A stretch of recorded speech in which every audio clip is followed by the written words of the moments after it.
Hello, everyone. Just a quick reminder to wear your masks. This is Jamie Henkel. My pronouns are she and her, and I'm the Learning and Inclusion Manager at PFLAG National. Thank you so much for joining us today for Something to Talk About Live. I'm going to now introduce my colleague, my teammate, my partner in crime, Jean Marie Nevada. Hello, Jamie. And hello, everybody, and welcome to this week's Something to Talk About. My name is Jean Marie Nevada. My pronouns are she and ella. And this week we are talking about one of my very favorite places in the entire world, Puerto Rico, and the LGBT community and what is going on and what people should know and how you can become more connected with what I think is the most beautiful island in the entire world. And I am really lucky today to have a guest with us who is going to help us have a really good conversation. So I want to welcome my friend Wilfred Labiosa, the Executive Director of Waves Ahead. Hello, Wilfred. How are you? I am doing great. How are you? Well, okay. Hot. It's very hot. We're missing you, so you better come soon. I can't wait to come back. As soon as I can get on a plane, I promise I'm on my way. So we are going to have a great conversation today. So for everybody who is joining us online, if you want to grab today's article, you can go to straightforequality.org/discussion series, and you'll pick up the article, which is Puerto Rico aimed to modernize its old civil code. Critics say it set back women's and LGBT rights, and it was on NBC News by Nicole Acevedo. So, Wilfred, I want to talk about what's going on. So the article talks about this change that has happened to the civil code, and it specifically talks about what it means for people who are transgender in Puerto Rico, because starting in 2018, it was pretty easy to change your birth certificate if you needed to because of a lawsuit that happened, but this is going to turn it around. So can you talk about what that policy means and what's happening and how people are responding? So sure. So the civil code was under consideration for the last, it has had so many versions for the last three reiterations of it during the last administrations of the central government in Puerto Rico. So finally, they had gotten to a consensus a few months ago, and they were supposed to start holding public hearings before it was turning into votes. Well, the public hearings, because of COVID, were not done. They stated that they did some public hearings, but people did not attend because they were supposed to be at home during the beginning part of the COVID epidemic, which is in March. And then they were accepting written comments. Well, that didn't happen. So the governor received it with, it wasn't an anonymous vote, unanimous vote, but it got some votes, so it passed because there were a lot of more conservative people, senators and representatives at the State House here. And so the governor, we thought at one moment that she was not going to sign it. Well, she did. So this new civil code will go into effect in November, and it limits women's reproductive rights, first of all. So it gives rights to those unborn. And so it gives them, and they will need to go to courts to ask for an abortion if they need one or they want one. And then it will limit access to changing legal Puerto Rico documents. And that's where the transgender piece goes into, because it will limit how you would change any legal document. So for transgender people, how it will impact this is that they could change their name, and then to change their gender, they will need to go to court. And then if the court, the judge, decides yes or no, which we know that a lot of the judges here are very conservative, they could not change it. And then they would need to go through a couple of different hoops. It does also affect inheritance. We follow the inheritance rules of the Spaniards and from the 1500s. So the male is the one who inherits, even though they're sisters older than you as a male, the male is the one who inherits it. So the first male. So let's say there are 4 or 5 people, in line, brothers and sisters. Right. The brother is the one who has control of the inheritance. And so this will impact and supposedly clears the way for more inheritance, just and equal. But we know that that's not the case, because a lot of things that happen in Puerto Rico is the legality of it is one thing, and how you implement it is another thing. So the transgender piece is going to be how it's going to be implemented or respected in the court system. And they're not, right now, you only need to bring a letter from a mental health therapist, license, or even a lawyer who may know you for a while, and go and change it. And so, Wilfred, because of Waves Ahead, you're so connected with the community in Puerto Rico. How are people who are transgender responding to this? Is this building up fear? Because we know there have been reports of attacks recently, and we know that the climate in general everywhere has gotten a lot more difficult. How is this affecting people? Do you think it's increasing people's sense of fear around disclosing about identities or even being out? You know, it's a very sad part that I need to report. In the last 15 months, we have had more than 6 transgender individuals killed. And so it's not really talked about, and many more are haunted if they live outside of the metro area, meaning the metro area, San Juan, and the vicinity. So if you live in the suburbs, which normally a lot of the transgender individuals live with their families, or they may live with friends because it's cheaper to live outside of the metro area, meaning mainly San Juan, you are prone to a lot of hatred towards you for being different. Opposite, there are some transgender people who are in very much in a different social class, and so they have more access to healthcare and more access to legal things, and they have more supports. But there is a fear, not only about transgender people, but in general, even Black people. Let's do that. I was just in a training a few moments ago with the Afro Corridor, which is a new organization here in Loíza, which is a municipality mainly of African descendants. And, the racism here is incredible because people don't acknowledge that we came from Africa and from Spain. And so we all of us have a mixture of African descendants and Spanish descendants. And so those are the ones who colonize here. Having said that, in regards to LGBT issues, there's a lot of ostracism between us. And it is that if you are of a certain class or you live in a certain area, you have more access to certain services, and you might be able to survive this hatred that they have against us as a community as a whole, or as a segment or an individual who lives in your community. And I think people forget that socioeconomics plays into this. Exactly. And you participated a lot in our rebuild efforts after Hurricane Maria, and you remember Ricky in Humacao. And Ricky, lives in an area of Humacao that is very poor. And although he survives all the time, and there were more LGBT people around him, which I cannot say their names, but you met a lot of the other ones who lived around there. And we also helped rebuild their homes as well after the hurricanes. Now, I have spoken with him, and he's going backwards. He doesn't feel that comfortable going, how he dresses, to the corner store to buy food in the supermarket. So he's going backwards, and so much work we did about education and so forth, but everybody's fighting and struggling that they're just so inhibited that now they're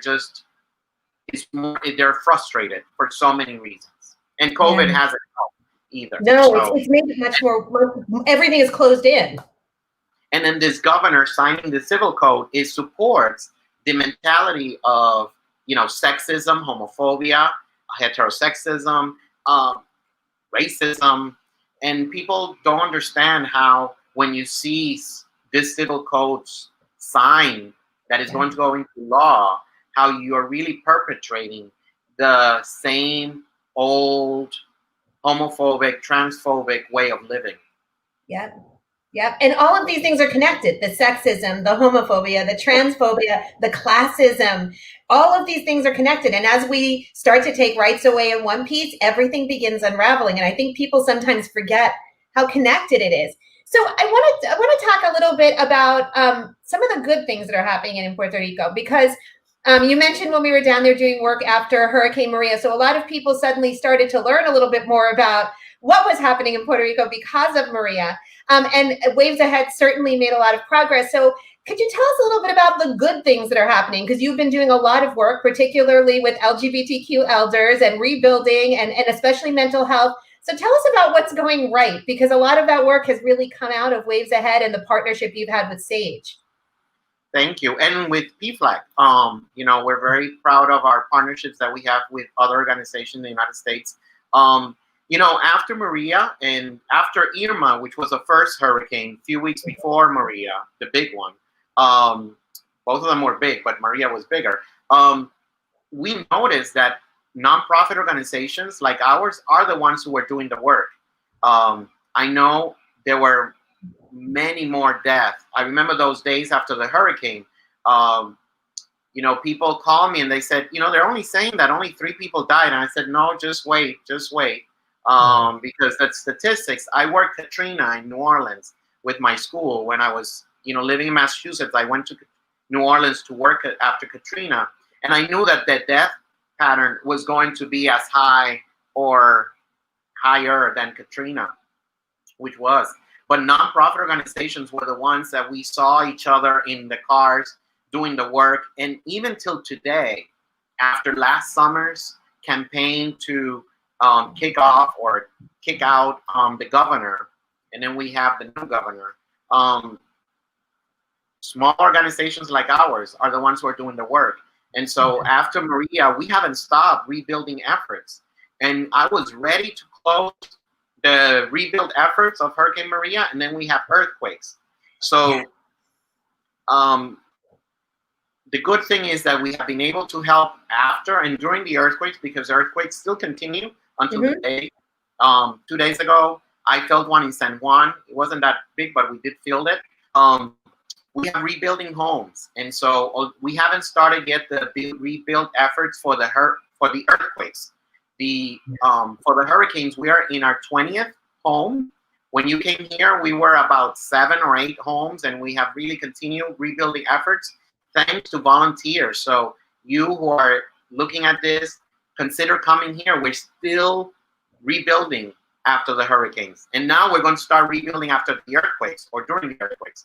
So the rebuild efforts don't stop. And although you might say 20 homes, that's so small.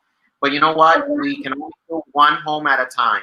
And we're impacting with those 20 homes over 70 individuals who are impacted by those homes, by family members who live in these homes. And we're really trying to do our best to really bring a quality of living to these individuals. A lot of these individuals that used to live alone, we have been able to bring together the family to support these elder and now live in that home to support that elder.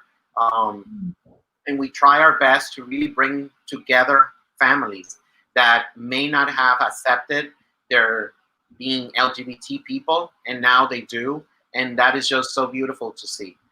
We also provide water and food, and now with this Isaac, the tropical storm that passed by here, we just finished a collection of clothing, and tomorrow or Saturday, we're going to go to Mayagüez to bring it to about 7 LGBT people who are transgender and who are gay, who really lost all of their clothes and all of their belongings because the water came into the home.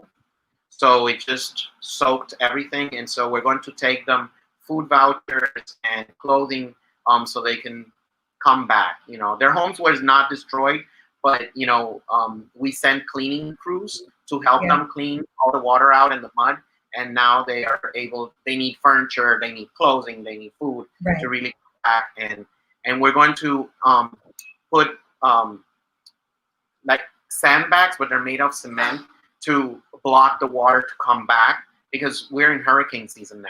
Yeah, it started again. I have to say that one of my, because you talked about nonprofits doing the work when things happen. One of my memories that I will never forget when we were building was we were working on one house, and the person whose home we were working on said she kept wondering who was going to come to help, and no one came. And it was Waves Ahead that showed up and helped rebuild her home. And as long as I live, I'll never forget her telling the story, standing in her kitchen and telling us about how the roof had blown off and parts of the home had blown off and no one came. But it was Waves Ahead that showed up and did the rebuild. And it stays with you a very long time.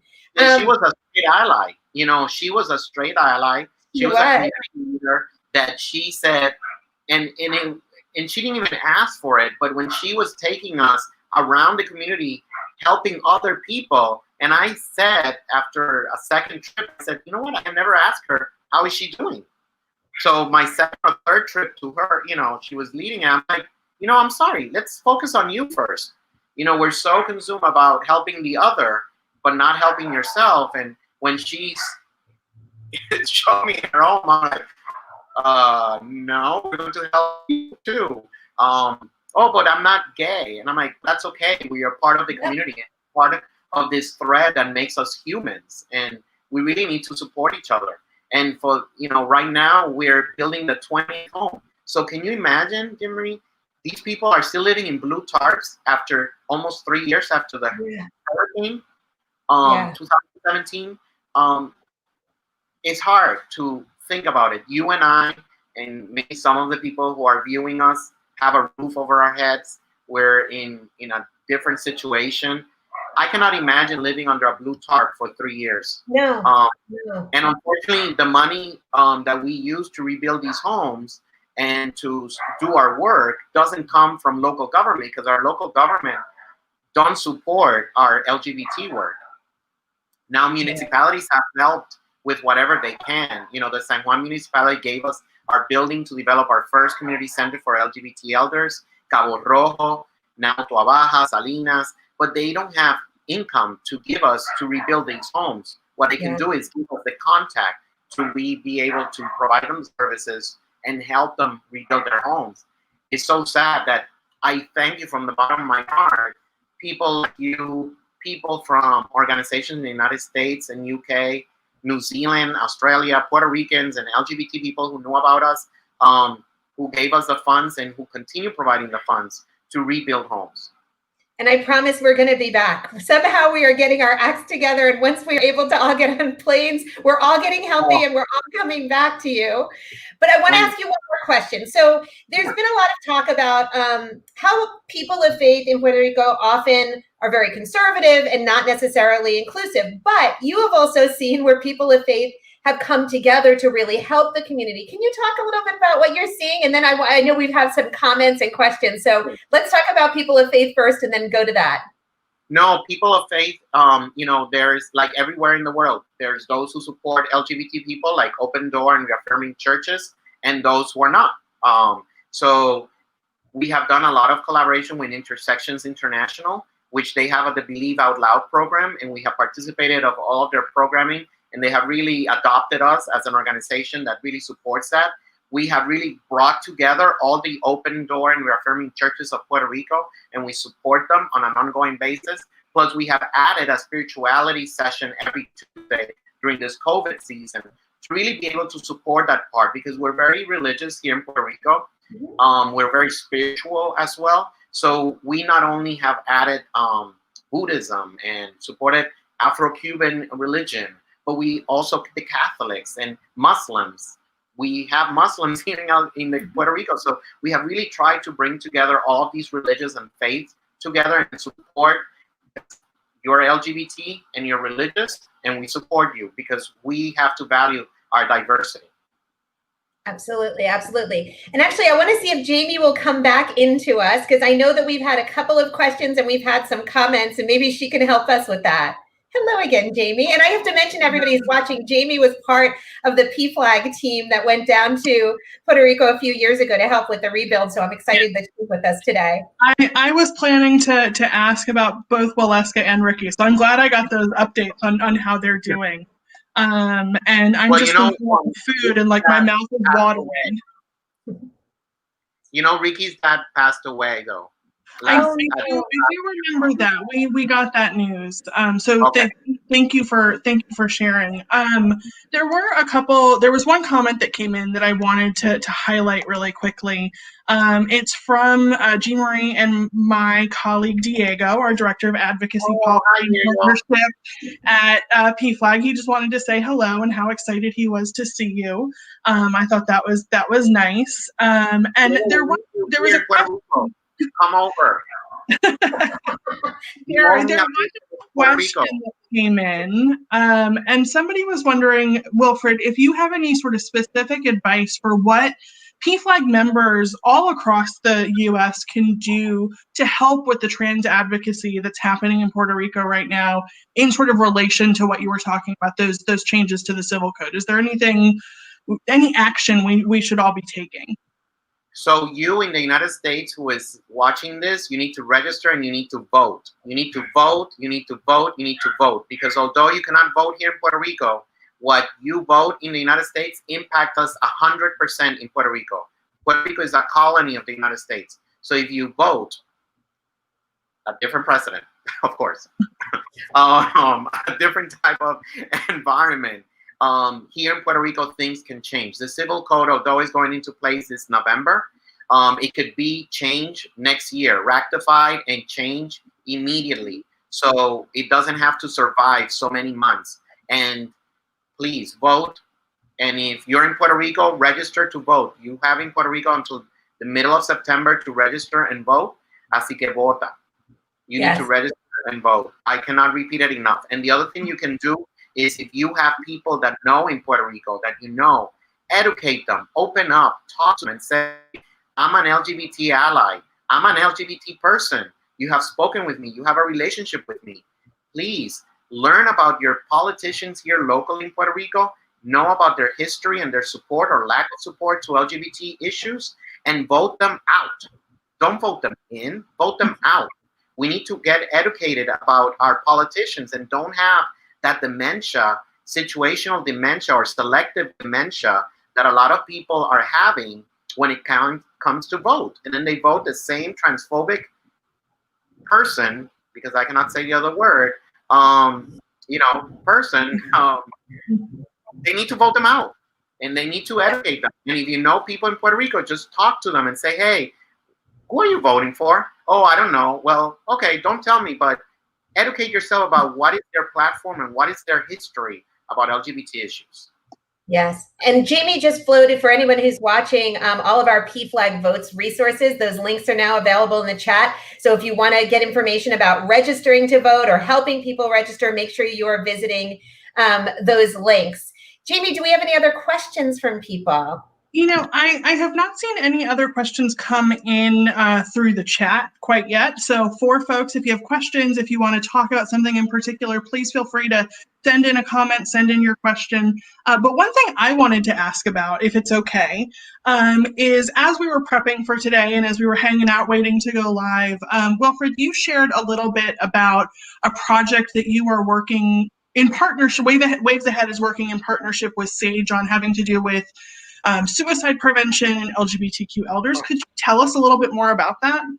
Sure. So interesting enough, in Puerto Rico, the suicidality and the rates of death by suicide are not among youth.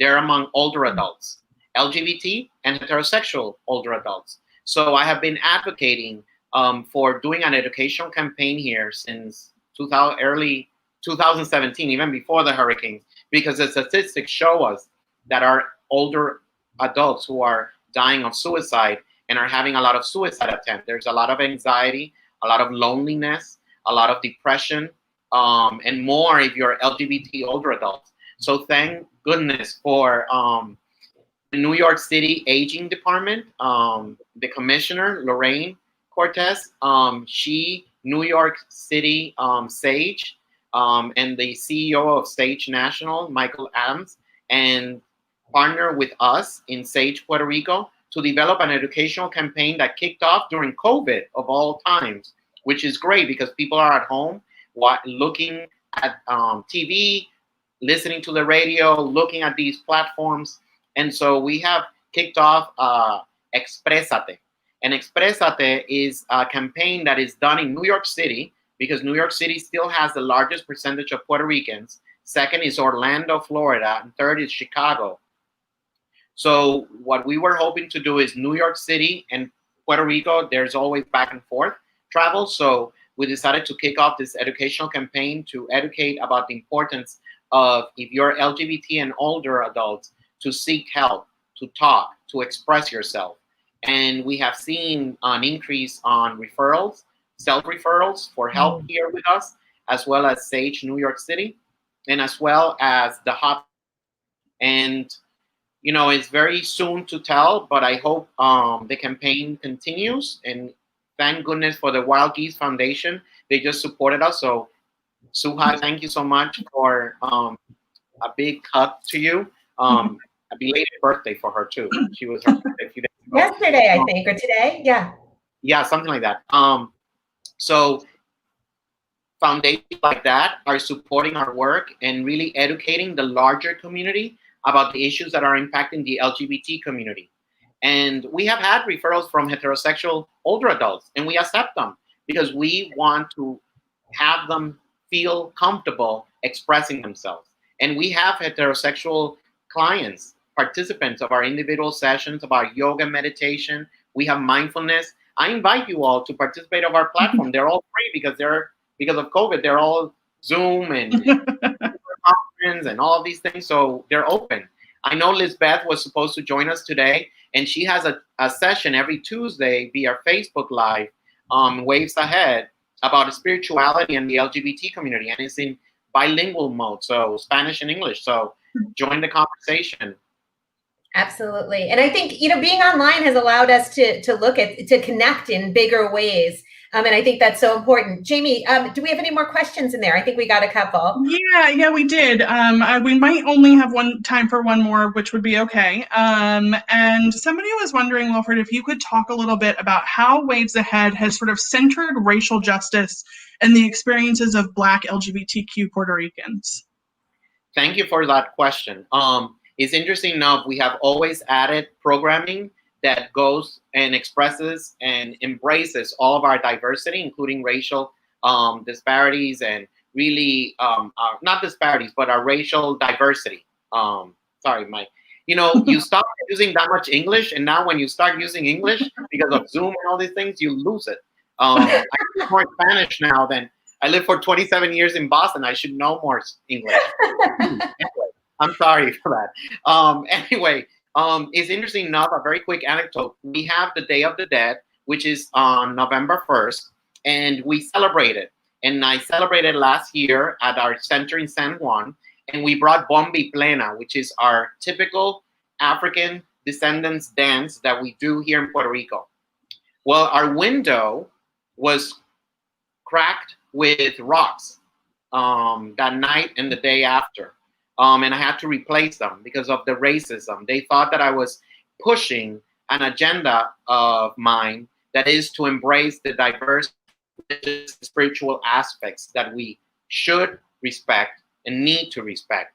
And so we at Waves Ahead has always done that. If you check our posts, we have always embraced the diversity, and we continue doing activities. Now we're developing events with the Afro Corridor, which is Loisa, which I mentioned earlier, to do events with them to embrace the LGBT and the African descendants aspects of our lives. Yeah. Well, I think that it is probably time for us to wrap up. I wanted to share one last really kind comment from Leticia who says, you know, Wilfred is demonstrating how LGBTQ plus organizations serve the entire community. The work does not exclude anyone in need. So thank you so much. Jean Marie, do you want to take it away? I will, and thank you so much, Wilfred. I was so happy to see your face, and I promise as soon as we can get on planes, we are coming back to you. So thank you for everything you're doing. And everybody, thank you for joining us again for something to talk about. Next week, we're going to have a great show. We're going to have people like summer intern class on, and they're going to tell you all about their experiences and what they've been up to. It's going to be a really fun conversation in which I'm going to feel incredibly uncertain. But until then, we want you to keep talking. So remember, the article we used today, is online at streetworkquality.org/discussion series. Make sure you mark your calendar to join us again next week. And as we always remind you at the end of every show, first of all, please visit us at pflag.org if you need any help or you know someone who does. Make sure you're checking out Waves Ahead to learn more about the work that they are doing in Puerto Rico. And for those of us here, we always end with the same thing, the advice to run fast, to laugh hard, and to be kind. And as we have been wrapping everything up, also wear your mask. And today I have my Puerto Rican one from my Puerto Rican superheroes. So have a good week, everybody. We are looking forward to seeing you again next Thursday. My name is Jean Marie Rivera, and be safe.